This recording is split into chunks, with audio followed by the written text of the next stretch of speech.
here. Global Sport Matters live show is where we bring experts together to discuss and examine critical issues in sport. The clip you just saw is a sneak peek of our new documentary short with William C. Roden of The Undefeated, and is a part of our latest digital issue, How the NFL Moves Forward, which is now available at globalsportmatters.com. We've also linked it into the chat box, which we will drop there on the right-hand side. In this issue, we take a deeper look into the NFL, the Rooney Rule, and what the data really shows when it comes to progress for coaches of color. We've also just dropped our first episode of a 3-part series with Karen Given, formerly of WBUR's Only a Game, on the true origins of the Rooney Rule. Listen and subscribe at globalsportmatters.com. We have a great show for you today with an incredible lineup of guests, but before I turn it over to our host, we always like to start with an acknowledgement. The lands where our show is recorded and produced as part of the Global Sport Institute here at Arizona State University are on the ancestral lands of the Maricopa and Pima peoples. During the show, we encourage you all to ask questions, share comments, and engage with our panel through the Q&A box. The button is at the bottom of your screen. And tag us if you're posting to social. That's Global Sport Matters, Global Sport MTRS is how you can tag us through social. With that, I'd love to turn it over to you, Ken, to start the show. Thank you, Kendall, and welcome everybody. This is it's been a long journey. We started doing this at the beginning of the pandemic, just about this time last year, and I will display that I still have not got all the technology together. So periodically, Kendall will jump in to make sure everything is on track. As she said, please do drop in the Q&A box any questions you have along the way. Please do utilize social. I don't want to start this without acknowledging the loss of the matriarch of the Rooney family, Patricia Rooney. We're fortunate enough to have Jim here with us today, and we just want to properly. We appreciate you coming today. Make sure you have our thoughts and prayers after suffering her loss. So thank you, Jim, for being here, and thank you for sharing your mother along the way. Thank you. Really appreciate that, and my mother, my father gets the credit for a lot of hard work, but my mother, from that generation was behind him every step of the way. Well, I think everybody on here knows who the guiding force is in most households. So it's a great to know it was the same in a household as dynamic as yours. Thank you, Jim. So I want to introduce the rest of the guests, and then we're just going to get started. And it's going to be a pretty free-flowing conversation. Most of us know each other in some way, and as Kendall said, it's going to be in different segments. And I'll just go through and give you the names, and we've got more bio on people in a link that's going to be dropped in the box. So I'm not trying to short shrift anyone, but I'll start off with Doug Williams. He's the Senior Vice President of Player Development with the Washington football team. This time of year, he gets a little shaky because he was the first Black quarterback to win a Super Bowl. And he had to explain constantly how it felt to be a Black quarterback. And we all know the answer to that. We got Rod Graves, the Executive Director of the Fritz Pollard Alliance Foundation and former Senior VP of Football Administration for the Jets, and served as GM with the Cardinals, and also spent time with the Bears. He'll be joining us in the next segment.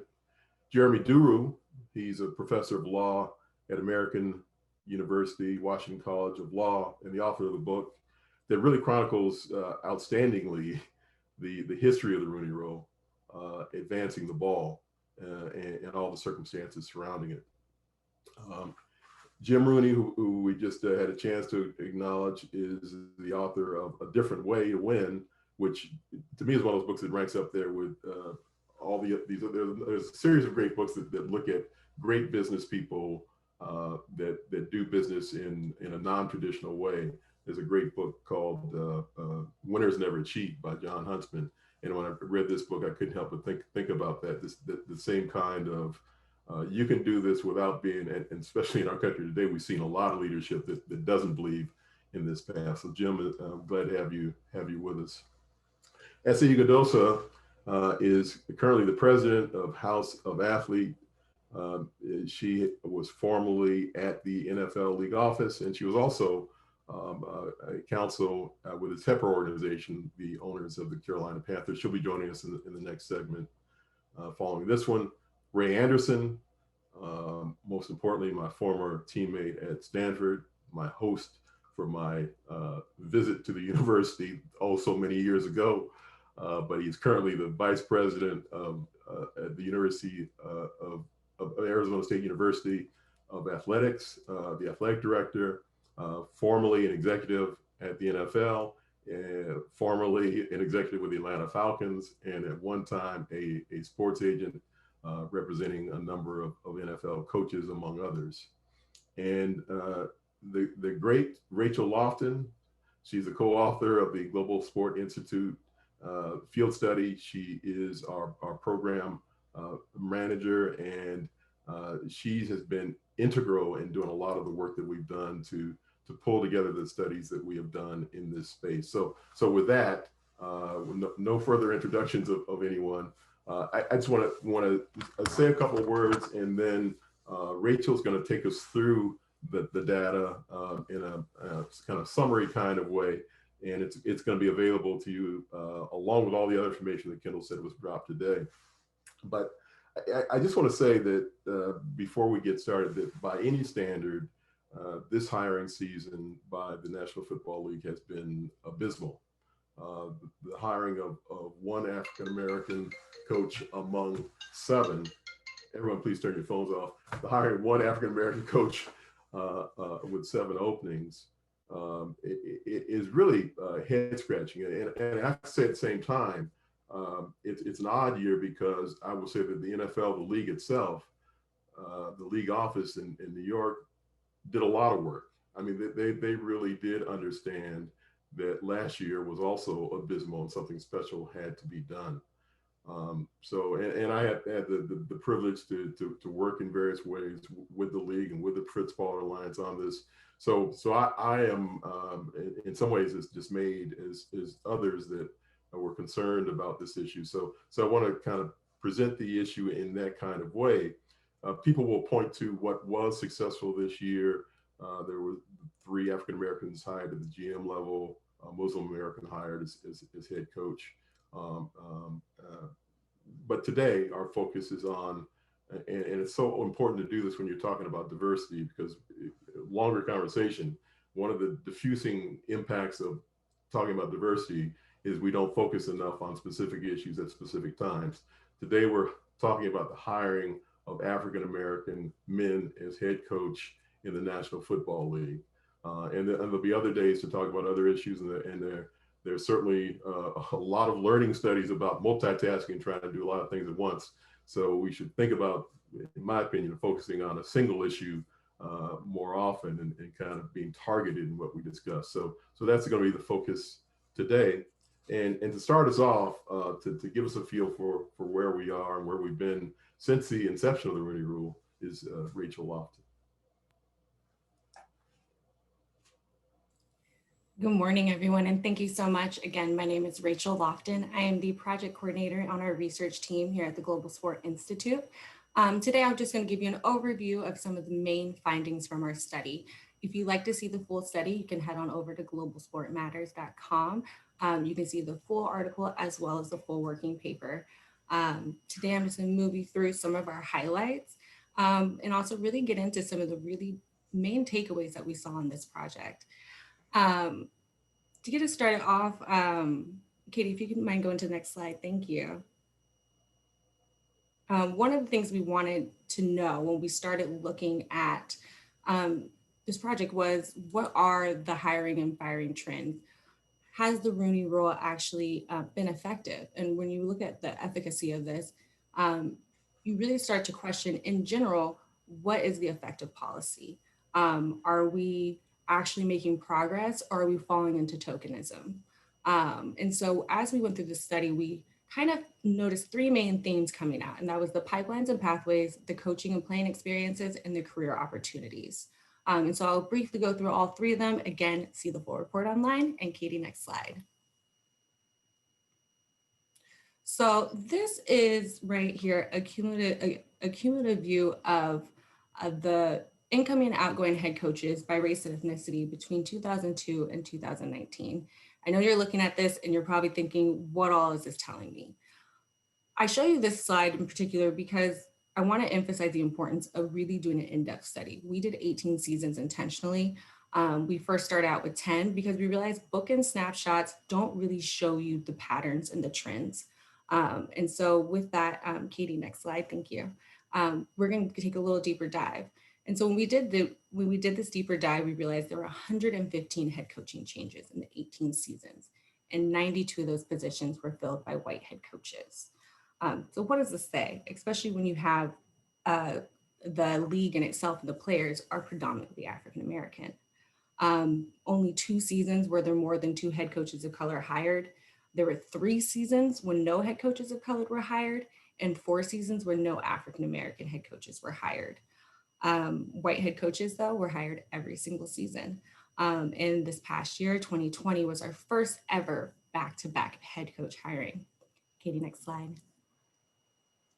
And so I know you're looking at this and thinking, what am I looking at? So these are the immediate previous positions held by incoming head coaches. So one of the things I want to highlight, or what is actually highlighted, is all of these zeros. And what that is indicating is these are pathways or previously held positions by our white head coaches that were not held by our coaches of color. So you see that white head coaches are the only ones to make that direct jump from college head coach to NFL. We see that the strongest pathway for head coach for men of color is through the defensive coordinator positions, where on the counterpart, we see for white head coaches, it's the offensive coordinator. But overall, you see that white head coaches have a variety of pathways. And then the one position that white head coaches did not occupy was linebackers coach, but that's not an upward trajectory in your career path. So with that, we'll go to the next slide. And so this is looking at our incoming head coaches by playing experience. There is a common misconception that to be an NFL head coach, you have to have played. But when we look at the data, we see that's not the case.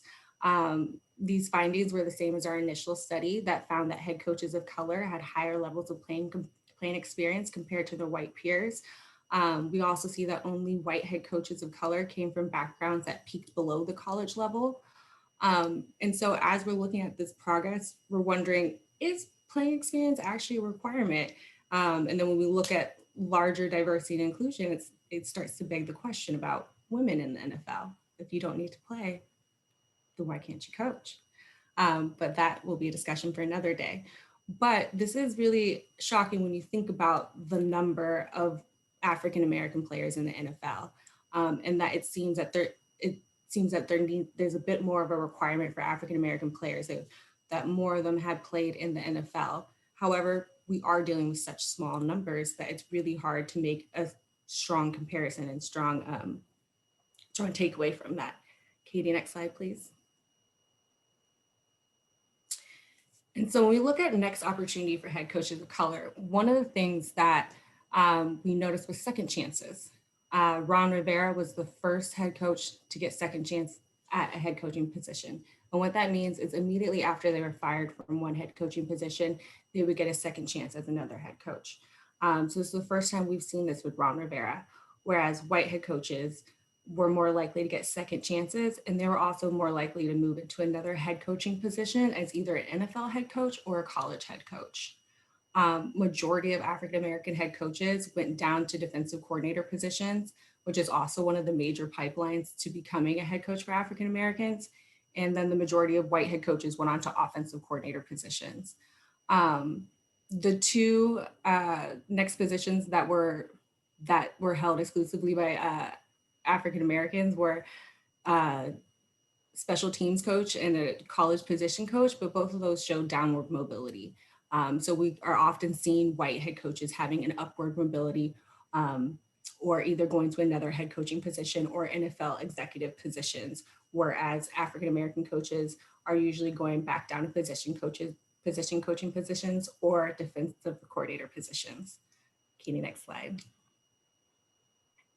And so as we look at offensive coordinator, we identified this as one of the main pathways into head coach. There were 10 times though, as many white head coaches hired at offensive coordinator than there are African-American coaches. There were no Latino American offensive coordinators in this study in our time frame, and there was only one Chinese American offensive coordinator. 67 out of the 68 quarterback coaches who became offensive coordinators in this time frame were white. And that's important to know because when you're looking at the pipeline, we see you're most likely to become a head coach if you were an offensive coordinator, which then you are most likely to become an offensive coordinator if you were a quarterback's coach. You're most likely to become a quarterback's coach if you were a quarterback. Historically, that position has been held by white players. We have been seeing the year of the Black quarterback, but in the past, it's really been held by white quarterbacks. So it begs the question, will we see a shift? However, when we think about the media and even how we discuss these quarterbacks, we often talk about white quarterbacks as being intelligent and smart, quick thinking, whereas we talk about Black quarterbacks as being athletic, having natural ability. So when we talk about that shift into these leadership positions and coaching positions, will those stereotypes follow these quarterbacks as well? Or will these Black quarterbacks be able to break that trend? So Katie, and then last, there were actually 6 years since the inception of the Rooney Rule where there were no offensive coordinators of color hired. All right, next slide, Katie. And so if you look at this, this is again a cumulative, the cumulative percentage of incoming, outgoing offensive coordinators by race and ethnicity. One of the things I want to note is the unfilled section. So there were 3 years in which no offensive coordinators of color were hired, but yet there were positions left unfilled in those years. Why we do not try to figure out the why, but this does pose a big question as to why that is and what message does this send. When we looked at this, white offensive coordinators were hired every year and constituted a majority of the hires every year. In 2017 season, there was the greatest number of openings and 100% of them were filled by white offensive coordinators. And so next slide. Thank you, Katie. And so now we're gonna switch to defensive coordinators. On the opposite side, you see that most of our coaches of color who were head coaches came from this defensive coordinator background. This is also where we see our one and only Arab American coach. Most African-American defensive coordinators were also previously defensive coaches and outnumber white defensive coordinators in this position. One of the things that's interesting to note though, is that you are seeing a lot more diversity. You will see that it is definitely the stronger pathway for our coaches of color. However, as I indicated before, the offensive coordinator is still the stronger pathway to becoming head coach. So when we look at the linebacker coach pathway, it is the lone pathway that is shared by all racial backgrounds. And then when we looked at white defensive coordinators, they also had a wider range of playing levels and coaching experiences, and also enjoyed a wider range of future employment opportunities. So Katie, next slide. And then if you look at this, again, we can look at this overall numbers, and they're not great. Again, when you're thinking about the number of African-American coaches we have in the NFL, and even this idea that this is still the strongest pathway for African-American coaches, and we're still making up a small number. And you even see that we've somewhat gone down, that there were more outgoing African-American coaches than there were coming in. The one thing you do see is our entrance of our first Arab American or Muslim American coach, and that was significant. But we also want to make sure that we're not just doing one-offs, that it's, oh, we're replacing an African-American coach with a Latino coach. One minority doesn't replace another, and it doesn't mean there's more diversity. So on to the next slide. And so this, I'm gonna kind of close with a snapshot of our book-in reports from our head coaches, or for incoming and outgoing head coaches. I know I've gone through this data really fast, But again, go ahead and look online at globalsportmatters.com to see the full report and all the details. I did just kind of want to give you guys some of our main findings. But when you look at the book and snapshot, on the left here, you have the incoming and outgoing head coaches in 2003 and then in 2020.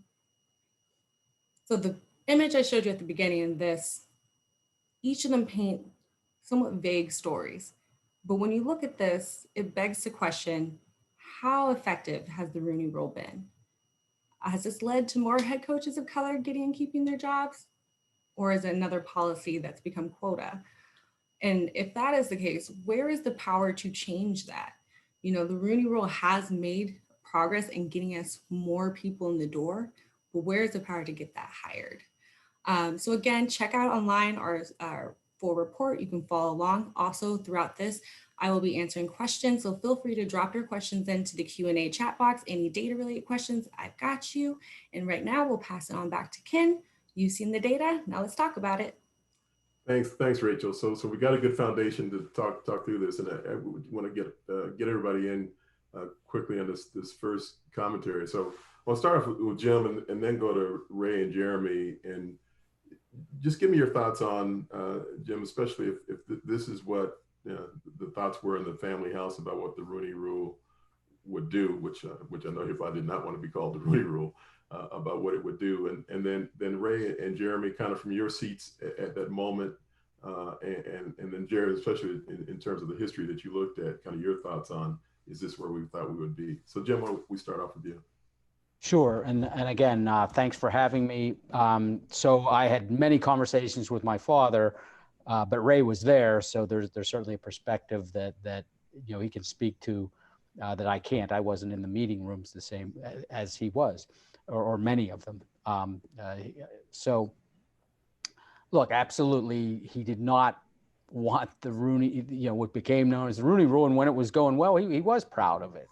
So I want to acknowledge that, and to speak to that emotional position we're in right now, and I do want to stay on topic, but it is embarrassing, and I think it's become a shield for others that my father, I think, did a good job with this, and folks who remain nameless get to hide behind, his good work, and it is difficult to watch that year after year, particularly since he passed away. So that's sort of a high level view that I sort of bring to this. I think that the two comments I will make on the data, and again, Ken, you were making sure we were disciplined, and I'm probably going off subject, but culture was so important. You talk about Bill Nunn, you talk about Tony Dungy, you talk about what was going on with our teams, and I think an environment that embraces difference allows for a hiring process that was the Mike Tomlin hiring process, and you really could look at the Bill Cowher hiring process somewhat similarly, where he took more time, he looked at more candidates, he looked at more diverse candidates, and having a slower process, he was really able to see, in the situation with Mike, that Mike was going to come in, he was going to make our organization, our team better, he was going to enhance the culture, and that's the questions he had there. So I think that is one thing I can point to that my father used that was supposed to be an element of the rule, and I don't know that the way we manage the time around the hiring process is that effective. And then the second, I think we have to look, I think we're going to move away from players being head coaches, but if you still look at the percentage of minorities who play football, it is proportionally increased. So even if you're talking about someone at high school or a smaller college, why aren't we able to put them in a pipeline in a more effective way? So those are two things I've thought about when I've looked at this data. No, great, Jim. That's great insight. And Ray, again, your perspective for when the rule got underway, but also I want you to weave in as much as you can. I mean, there was a point where you represented Denny Green, you represented Willie Shaw, who never got to the head coach level. You represented Herm Edwards, who did. Kind of the role that the Rooney Rule played, didn't play, and then where we are today. Well, it's really disappointing. to see these numbers and to realize, you're right, Jim. I was honored to be in the room with your dad and Commissioner Tagliabue and Arthur Blank and Goodell and Pash and Jeffrey Lurie and others when this was first discussed. And it was pushed by your father, who is a tremendous hero in many of our eyes. And I went in having represented Tony Dungy and Denny Green and Herman Edwards and Marvin Lewis and Brian Billick and others into that with the thought that we're called here to try to make some change. And we were very enthusiastic, driven by your dad, about what could be done to make the NFL a better place. And one of the things we talked about very specifically in that room, and I remember because I brought it up, to say this cannot be a process whereby it's going to be token interviews and token attempts. And the promise was made that no, this would be real. And to see us now 18 years hence, to really feel like we've gotten to the point where, the numbers don't lie. And certainly what's going on in the last couple of years will lead you to believe that most of these interviews that include African-American candidates, they seem to have been token efforts. And so it's really quite disheartening at this point. Ken, at the time, no question, there were some benefits to some of the other young African-American coaches who came along because of the Rooney Rule. At that time, Herman and Marvin Lewis and others, Ron Rivera. But to see that the progress has literally a couple, 3 years ago screeched to a halt is very disheartening.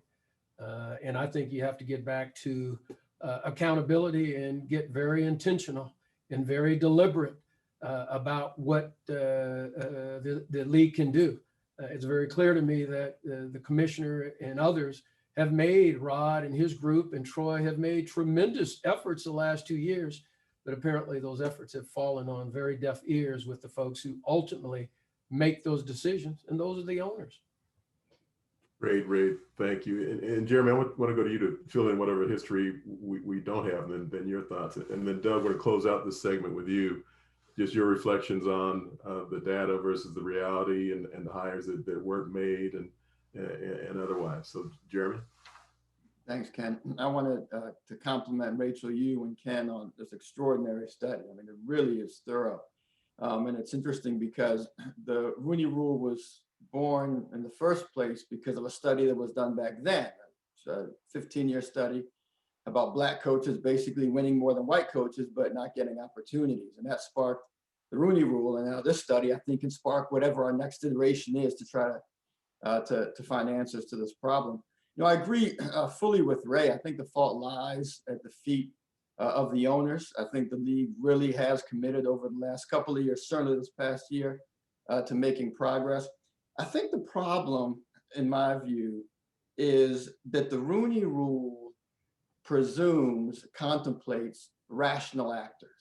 The idea is we're going to open the interview door to people who otherwise wouldn't get in and give them an opportunity to show their stuff. And when people are making decisions, I think in all industries, and certainly in sports and football, a lot of people think, well, I got to figure out, who is it that I want to be the head coach? And I think that's the wrong question. I posit that the right question is who would be best for this head coaching job? And the answers to those questions aren't necessarily the same, and they're often quite different. So I think if you're asking the latter question, who would be best for this job, I think the Rooney Rule is helpful because it broadens the pool of candidates you're thinking about, and it slows down the process for you to be, as Ray said, intentional, deliberate about what you're doing. If the question you're asking is, who do I want for this job? And you've got a laser focus on a certain person or a certain type of person, then the Rooney Rule, has nothing to say in that context. And I believe that there are too many NFL owners who are asking the question, who do I want for this job, rather than who'd be best for the job. Thanks, Jeremy. And Doug, we'll let you change metaphors here, bad cleanup for us in terms of what data means and where we are. I wish I could hit it out the park, but I think the three that have spoken before me resonate. You know, as I sit here and I'm looking at Jim, there's only one ownership group that really respects the Rooney Rule, and that is the Rooneys. You know, because that's how Mike stepped in. But as I look at this past year, I think the bottom line, and we all put it at the feet of the owners. But I don't know whether or not it's the owners because, you know, as you look, sometimes the owners are not the ones who making the decision. And I'm gonna say this, and Ray, you've been an agent. I think you understand this one. What I've seen of late, agents are the ones that are making the choice because 9 out of 10, they got a head coach, they got a general manager, they got a director. They represent everybody that's in the organization.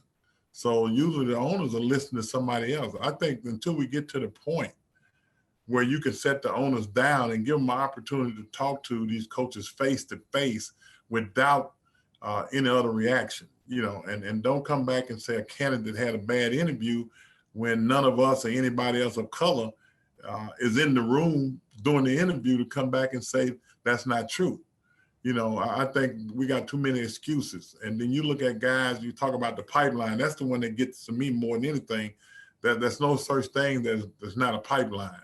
The problem is the valve has not been opened. You know, it's not the pipeline. We got them in the pipeline. It's just a matter of opening the valve. And we skip over so many guys who are qualified. I mean, we got 4 or 5 guys sitting there that has done it. I got capable of doing it. You got, like you say, you got 70 to 75% African-American down in your dressing room. And I think to me it resonates when you're in a position to the guys that you're coaching.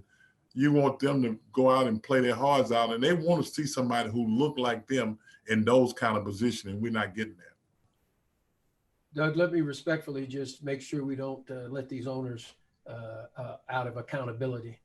My experience dealing with the NFL owners in the position I was in is that at the end of the day, no hiring decision is made without his or her ultimate blessing. They may not be intimately involved in the process, but there's no general manager who's going to make that decision without having a lot of comfort that he or she is getting the backing of the owners. That was my experience. So right.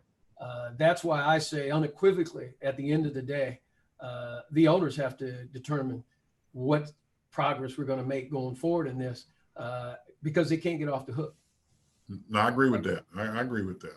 Yeah, Ray, I appreciate that. And that I mean, that's the conclusion I have come to, just having a chance to be involved with. And the league has really worked hard at this and has really put in place as much as they can. But ultimately, it is each of these owners own a business and they can make the decisions they want to make. And they have to make the final call. The people in New York City cannot do that for them. So I want to thank this group for this first conversation. We're going to bring everybody back on the final one. So if everybody that's on now, except for Jeremy, if you'd stick around for this next conversation, segment 2 is going to look at what's holding back lasting progress. And we're going to bring on Rod Graves. Jeremy's with us still, and Essay, and we're going to continue the conversation and see if we can get any further. I don't know if that was Essay and Rod. I don't know if that was uplifting or we teed it up for you, or what your thoughts are. But you know, Essay, I'll start with you. I mean, from now you're, I guess in some ways now you're finally on. You're not inside. You're but you're working with the people that I like to say that are the game. It often gets phrased the other way. What are your thoughts on the data as you see it now? And you did a great podcast the other day discussing it with some former players. What are your thoughts? And incorporate some of those as well. Yeah, I think it's discouraging. Look, I'm somebody that, there's not a lot of people that know how the inner workings of the NFL happen, right? And so I think people don't know that the league works for the ownership groups. It's not the other way around, and people get that confused. And so, like everyone else said, I know the great work that's happening with Troy and everyone else, but it is discouraging. And I was someone that wanted to believe that this was just this unconscious bias and team owners are just hiring people that they're more comfortable with. But at some point, it seems really intentional And it's hard to accept that narrative of this unconscious bias and comfortability thing, because if you are anywhere in the NFL, you're around Black people all the time. And so you are not comfortable with these people in a certain position. You're comfortable with players when they come to your house and make you look cool to your grandchildren, but you're not comfortable when they are helping run your organization. And I think that's just that we have to say that out loud. We can't continue to excuse it with unconscious bias and comfortability and,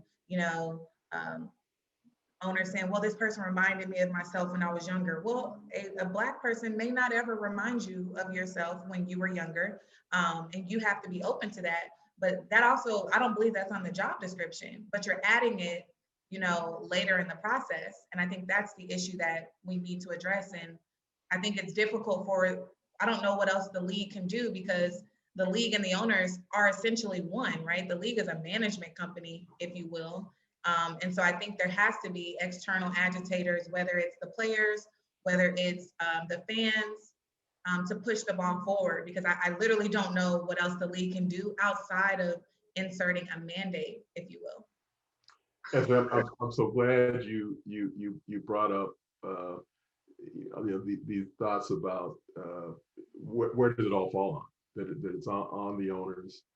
The owners can make this final call. They could change it in a moment. I mean, when they were running down this road this year of not hiring a single African American until Cully was hired, I was wondering. I mean, at least they could have a meeting to decide who was going to bite the bullet and do it. I mean, yeah.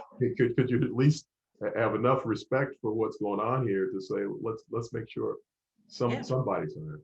Rod, I know you got a lot of thoughts because this is what you do day in, day out, but your reaction to the data and the conversation thus far. Well, Ken, first of all, thank you for the show and the work that your group has done with respect to advancing diversity. I also want to commend the comments that were given by your first panel. I agree wholeheartedly with all of what was said earlier. I'll say that, as Ray Anderson pointed out, we have fortunately been, as Hamilton said, in the room where the decisions are made. And we know unequivocally that the responsibility lies with ownership when it comes down to the final decisions. So I believe that we need to move beyond these sort of annual emblematic signs and evaluate that as symbols of progress, to focusing on things that really matter, the types of initiatives that yield consistent and sustainable progress. Those types of things, in my opinion, are not in place yet. And with all of the work that we've done to enhance the decision-making processes, we've done very little to bind the owners to making decisions that are in favor of diversity. And so until we get to discussions along those lines, then I think we're subject to the ups and downs that we've seen since the beginning of the league. And so it is disappointing that at this point, given the fact that the NFL has been around for 100 years, it's $1 billion business, and we're still facing this problem that is an age-old problem, and it's simply because the owners have not made it a priority. And Jeremy, you've been involved in a number of cases in employment discrimination and like, and I'm wondering, we've used the phrase hearts and minds, and those of us old enough to remember Vietnam is like you got all these weapons you throw at the Viet Cong, but until you change the hearts and minds of the people, you're not going to win. So weapons are not the key. What is it that could be done differently? And I want to start to think about in the last part of this panel and then into the next one about, in my mind, the Rooney Rule plus. I mean, and certainly if you think the Rooney Rule is problematic, give some comments to that. But what's the plus? What else is it that we could do? You know, if we could magically change hearts and minds, that would be the answer. But what can we do that takes care of that part? The final piece of the trigger. You compel people to interview. Now how do you compel people to do something? As Essay said, and I meant to reflect on this. I mean, Dr. Harry Edwards told me about a year and a half ago. He said, "I'm not going to allow anybody to say unconscious bias anymore. Either you're biased or you're not. There's not anything unconscious about being biased." And I think we need to think about that some too. But Jeremy, what do you think the plus is? Yeah, I agree with Rod that we've got to be systemic, and I agree with Essay that you know, it's not unconscious. There's intentionality going on. I think you know, at the end of the day, if we rely on owners to do the right thing, we're not gonna make it. We're not gonna get there. We've seen that. The owners will move in the right direction and do the right thing when it converges with their interests, which is succeeding as a business matter and on the field. And I think there's a lot of evidence for the idea that if you contemplate a broader pool and you bring in diversity and you have people from different perspectives on your club attacking a problem, you're more likely to have success. I mean, there's a real argument, a diversity argument for success. I think if we can find a way to show these owners that it is in their competitive advantage to be more open-minded, to not single in on one person and say, I want this person for the job, I want this type of person for the job. To stop thinking about things like Essay said, well, this person makes me comfortable, they remind me of myself when I was 38. If we can do that, convince them that this is in their best interest as well, that's, I think, when we start to make progress. Essay, Rod, any thoughts on that? I mean, how do you convince them that it's in their interest? And one thing that an Essay, we're involved in another project where one of the pieces that we're contemplating at least is applying the business case for diversity, equity, inclusion to sports. And how do you do that? It's been done a lot in regular business, and most people know, in terms of stock market increases when there's more diversity of ideas. Pretty well accepted that it exists, but in sports we haven't done the same kind of work. What are your thoughts on how we make that kind of transition? Essay? I mean, I think it's hard. I mean, when I talk to, my OGs in the game, like Rod and Troy, what I've been told is I don't know if you can say a Black coach is going to help you win more games just because he's Black, right? But I do think that we do know that the interest of most ownership groups is the bottom line. And so where does the bottom line come from? It comes from our media deals. It comes from our fan base that's buying the tickets. And so we can look at that. And I don't know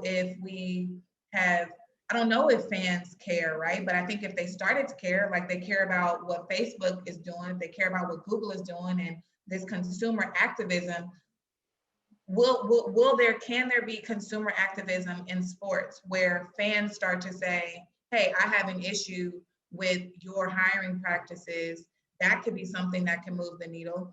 I also think there's a conversation to be had with the players, right? Like I've had conversations with a lot of players. We've talked about it on I Am Athlete podcast, where most current players, unfortunately, because they don't have the same agency as NBA players from a financial standpoint, they don't really care, right? They're just trying to win games, but they're also just trying to make as much money as they can in the short amount of time that they have to play this game. And I think that's a huge miss.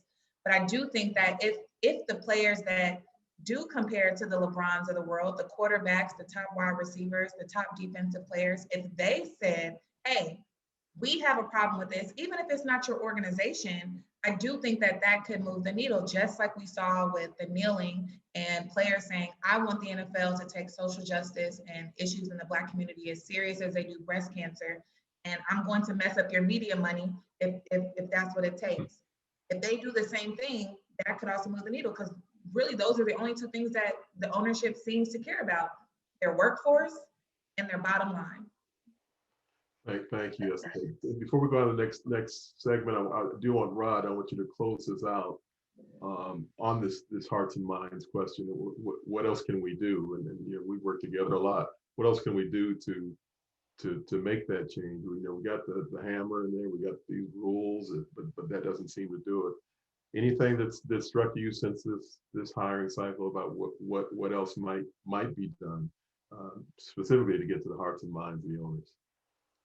Well, Ken, I agree with S.A. It's going to take a collaborative effort by players, by sponsors, and it may even have to involve the government to some extent. You know, we're dealing with corporations or businesses that rely on public funding for stadiums and so forth. They should be held to a higher standard.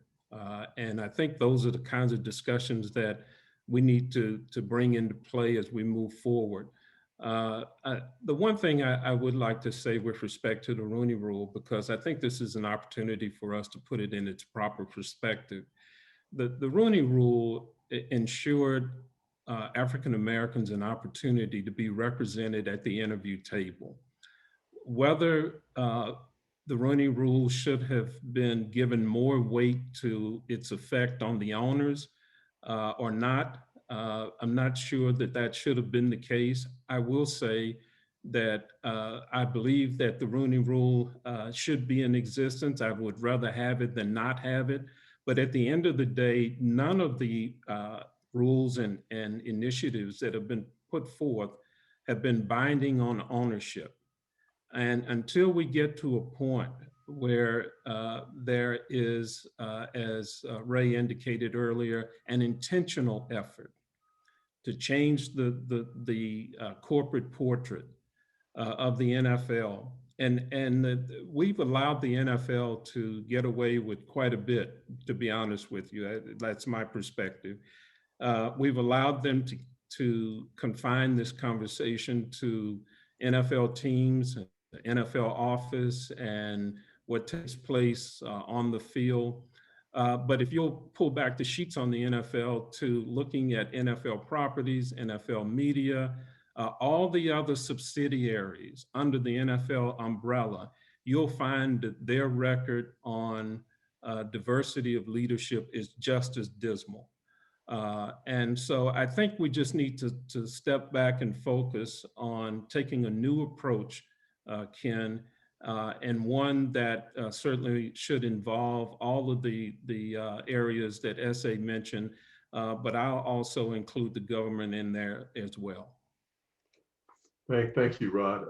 We'll see if we can get into the next segment and maybe get some optimism somewhere. But yeah, look, this is hitting the nail on the head as to where we are, and it's I mean, I think everybody's expressing the feeling I've been having since the last hire was made in this cycle. If you guys stick around, bring everybody back on for the last segment where we're going to focus on changing hearts, how the NFL moves forward,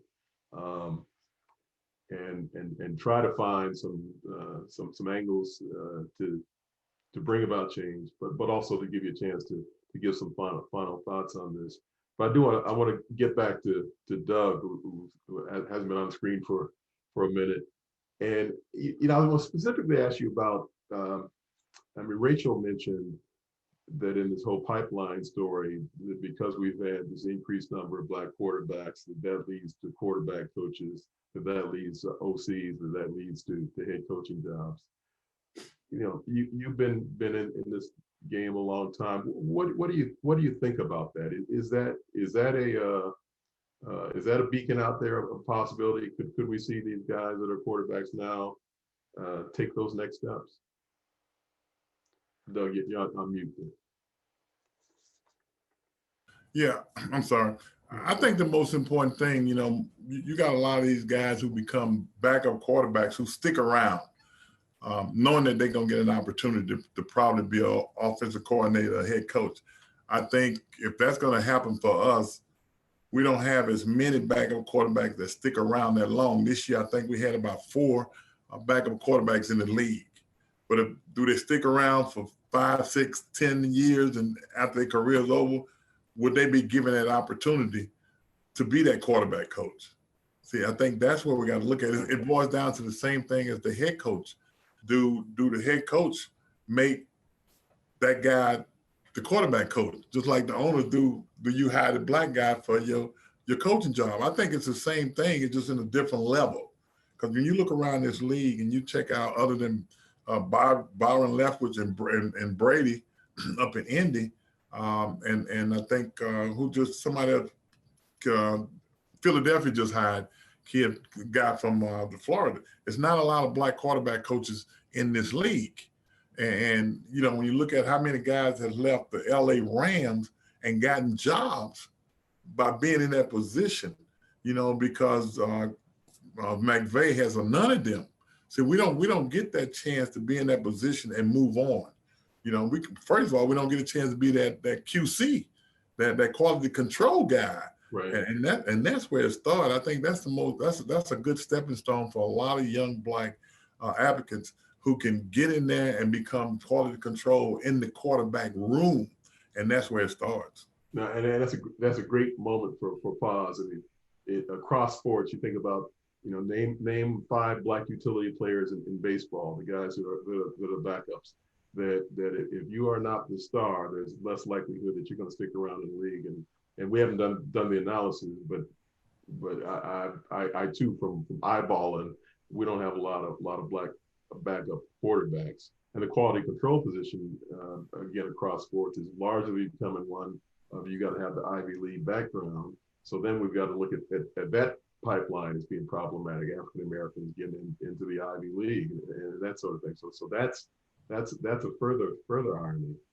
Jim, I want to ask you about, we were talking in that last segment a lot about changing the culture, changing hearts and minds and the like, and your book gets me thinking about that, just the character of the men that are these owners, that are these leaders. But what are your thoughts about how that might be differently addressed? Again, we've got everybody we've got a rule that gets people in the room, gets them in front of these owners or decision makers, but how do you get to that final click in the mind? Well, Ken, that's a great question, and Doug's point is so important, not just in football, but if you go to Google, if you go to any industry, you have top African Americans in important positions, but then you don't have the coder, the engineer, the folks in those jobs that are going to move up that pathway, so that is a problem we have in society. And Doug hit it on the nose, that we have to figure out how do we get folks in those journeyman positions, to have that experience, because that is where these familiarities come. I guess I would say 2 things, and look, I think we could all talk for hours here on this, so I don't want to take too much of other folks' time. And look, my father would hate if I positioned him as a moralist. He didn't think he was better than others, but he did some things that were better than others, and he believed, and I know this is a public education forum, but he believed it was a moral and spiritual imperative to do this.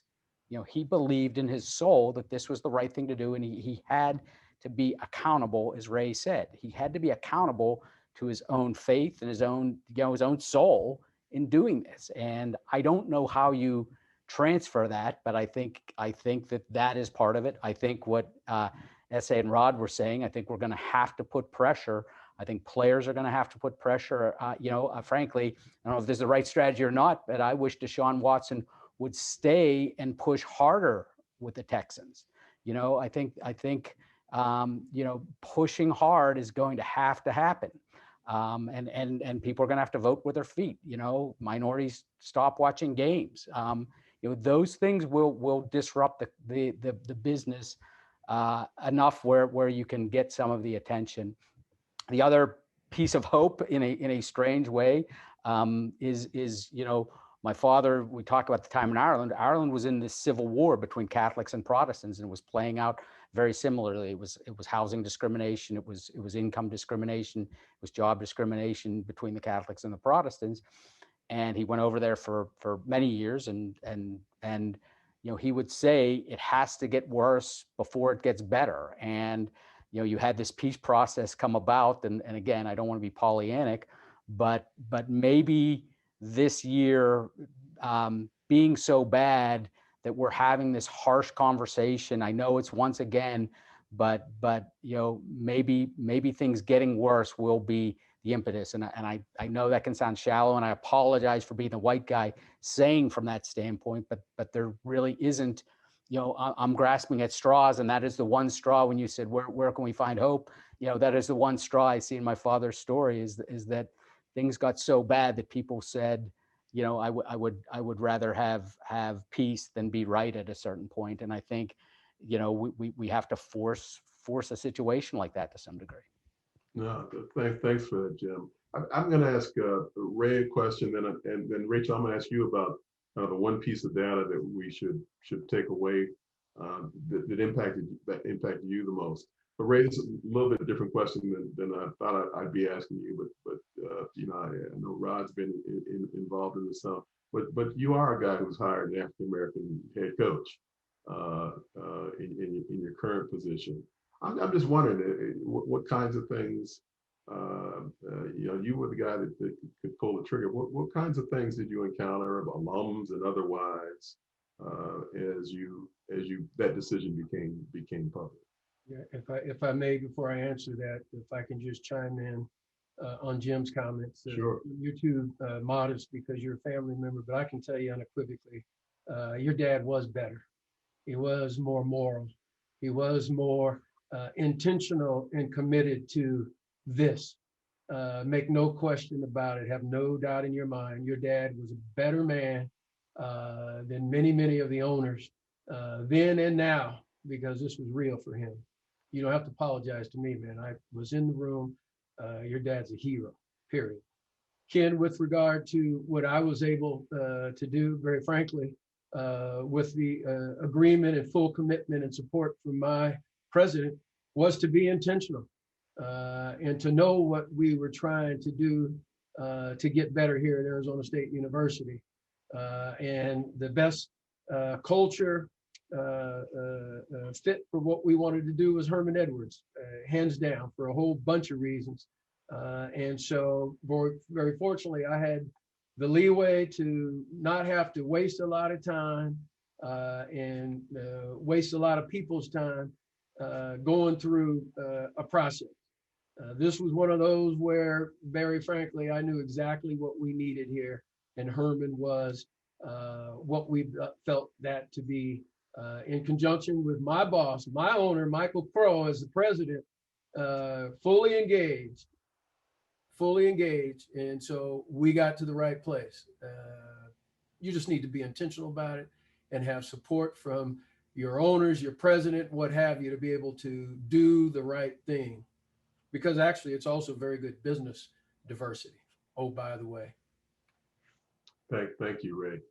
Rachel, the one big data takeaway, and then Jeremy, I'll start around the horn with you, just kind of final thoughts and final messaging about what we can do in this the next days as we go forward with this situation. Rachel. So I do want to end on a positive note. I know when you look at the data, it doesn't. Thank you. I want to thank you before you even say that. Give us something positive. When you look at the data and you think that there isn't much progress and the numbers haven't changed, and that's true, but you also wonder what would happen if this rule was never in place. And maybe they didn't get the head coaching job, but they got an offensive coordinator job. We also don't know if this extended the pipeline to African-American coaches as well. But we really need people in power and leaders to make things like the Rooney Rule, looking at the Bill Walsh development program. It's going to be those white people in power that are going to be the change makers, that are going to make these development programs, provide avenues, affect policy, and they need to keep their peers accountable, because Black players, Black coaches, they know they're great candidates. We need to convince the people in power. But those numbers, they're there, but there's always hope for more progress. And what the data shows us is that it's time to make some changes. Thank you, Rachel. Jeremy, the final thoughts, and if I can press you as the lawyer out here to at least mention what legal avenues may or may not exist if this continues. Yeah, thanks, Ken. I wasn't going to say anything about legal avenues because we want to end on a positive note. But you know, when people are really fed up, they start to fight. When they haven't been given an opportunity and they're really fed up, they start to fight. When the Rooney Rule came into play, the conversation started because a couple of civil rights lawyers did a study that showed that African-American coaches were getting a raw deal.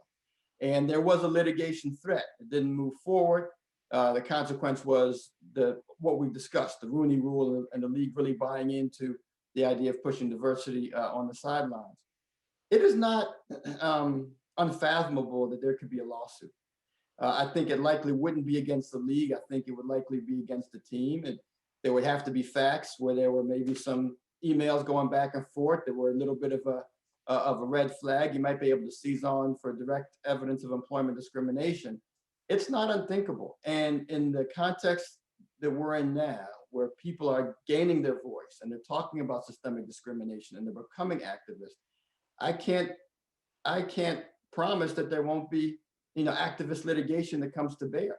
And I think that would, the better way to get to where we want to be is to move forward as a league, as a group of clubs, toward doing what's the right thing and doing what's best for business, which we've all discussed. I don't think we want to be pushed there by litigation, but eventually, you know, the dam breaks. Thanks, Jeremy.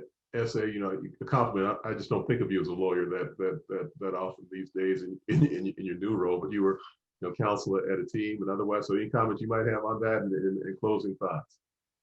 Yeah, I think, you know, two things. One, I think one issue that we don't talk about a lot is that we don't often look at Black men as cerebral, right? So even when we talk about coaches, we don't say he's a football genius, right? A lot of people say Mike Tomlin is a player coach and the players love him and he just happens to be really good at football. And I think if we don't work towards looking at Black men as really smart, as cerebral, as football geniuses, right? Like Sean McVay, he's just been deemed this football genius. Black men are football geniuses too, but we're not talking about them that way. Well, when you're talking about the people leading your organizations, you want them to be cerebral. You want to look at them as they're one of the smartest people in the room, but that's not how we talk about Black men. So I'm not surprised that they're not getting these jobs because they're not being looked at as cerebral and geniuses and great minds, right? The greatest quarterbacks, you don't hear them being called genius if they're Black. You hear Peyton Manning being called a genius. You don't hear Mike Vick being called a genius. We haven't talked about Russell. We don't even talk about Russell Wilson being a genius. He's very athletic. He's really good. I also think we can't continue to depend on the NFL to self-govern. The league works for the NFL. The league cannot implement anything that the owners do not decide on. Well, that's still them governing themselves. So I think we have to look for external or third-party governance on this issue. And I think I will have a more positive outlook when I see that it is no longer self-governed. Thanks, Francis. Rod, any final thoughts? Anything new on the Rooney Rule that could be on the horizon? Where are you today in terms of your thinking about where we go? Well, we're examining all the possible approaches, certainly many of which have been mentioned here on this show. But Ken, let me just say, I have, and many others on this panel have been fortunate enough to be a part of the NFL. It is the greatest sport in my mind in all of sports. But this particular area is one that's painful, and there are men and women behind these decisions.